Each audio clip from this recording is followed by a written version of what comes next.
কাঁঠালের বীজ দিয়ে আমি পকোড়া তৈরি করব। বীজের জন্য আমি কি দিচ্ছি উপকরণ: ছোলার ডাল ভিজিয়ে রেখেছি, এই ছোলার ডাল ভিজিয়ে রেখেছি, আতপ চাল দেব, কাঁচা লঙ্কা দেব, চাল আতপ চাল যা আমি পেস্ট করে নিয়েছি মিক্সিং বলে। এখন এর মধ্যে দিয়ে দেব কাঁঠালের বীজগুলো, হালকা একটু পেস্ট করে নেব।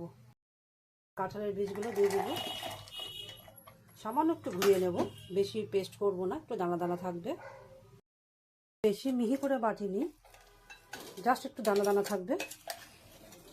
ঠিক এভাবে একবার কাঁঠালের বীজ দিয়ে আপনারা পকোড়া বানিয়ে খেয়ে দেখবেন, খুবই ভালো লাগে খেতে। চামচের 1 চামচ বেসন দিয়ে দেব,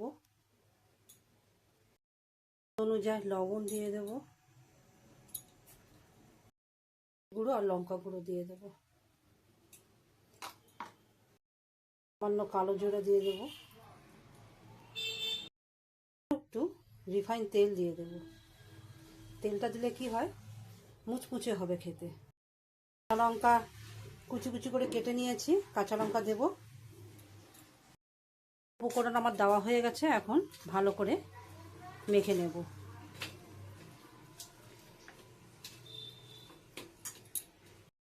একটু ধনে পাতা কুচি দিয়েছি।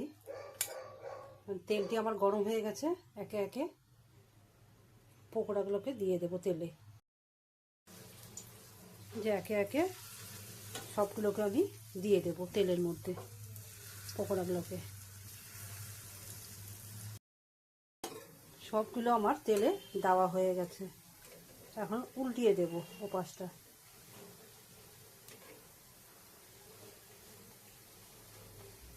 সবগুলোকে এভাবে উল্টিয়ে দেব।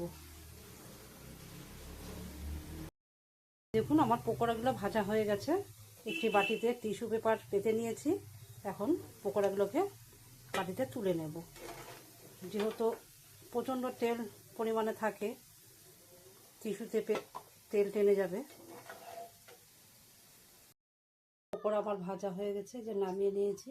দেখুন খেতে অসাধারণ লাগবে, একবার বানিয়ে খেয়ে দেখবেন।